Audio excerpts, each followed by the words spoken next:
Hey everybody, this is MC with MC Gaming. Today we're going to be talking about Mirror's Edge, a first-person parkour action game developed by DICE and published by EA, where you sprint, slide, and shimmy your way through a color-coded utopian city on a mission to prove your sister's innocence.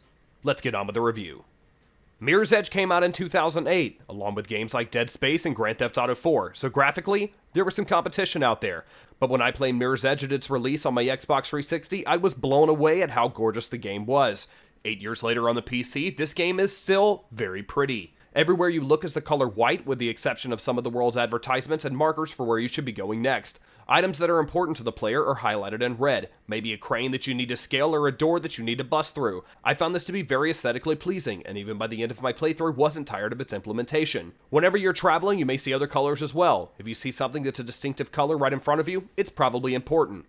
The few character models in the game look pretty good. I only remember seeing Faith's character model twice, once at the beginning and another at the end. During cutscenes, the game changes art styles to a theme that reminds me of the Esurance commercials every time I see it. The art style here is fitting and the cutscenes feel like an actual show on TV. Overall, great graphics.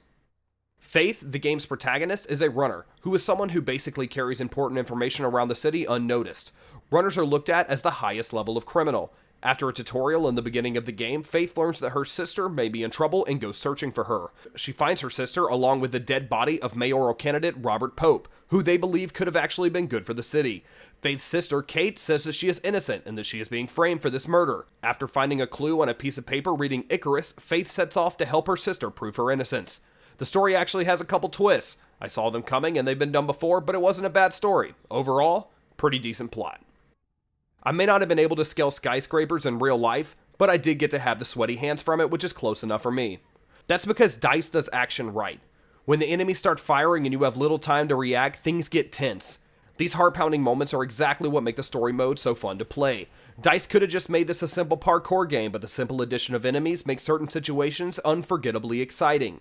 In terms of depth, outside of traversal, there is not much, but because of the great traversal mechanics along with the incredible level design, not much more depth is needed.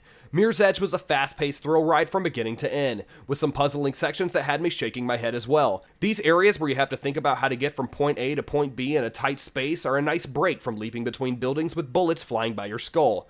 Throughout the levels, you'll find collectibles called runner bags. There are 3 in each level, and hints to their location are indicated by a logo on the wall near where the bag can be found, along with some interesting items left behind by whoever is leaving them as well. I did think that the campaign was a bit short, but thankfully there are time trials to complete as well, which are not only challenging to finish, but also very satisfying when you do get a gold. Overall, very fun gameplay. Mirror's Edge is currently $20 on Steam and the same for consoles. I have 11 hours clocked in, which puts it at $1.81 per hour, and I would say, worth it. I may return to this title later on to finish some more time trials, but right now, I'm putting it down. If this game goes on sale, I absolutely recommend picking it up. I'm pretty sure I've seen it for about $5 or less on Steam during a big sale, so then it would be definitely worth checking out.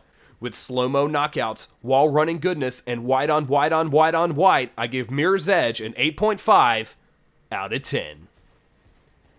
Once again, I'd like to thank everybody for joining in on my review of Mirror's Edge. If you liked the review, make sure to hit that like button and subscribe if you haven't yet. If you didn't like the video, make sure to hit that dislike button.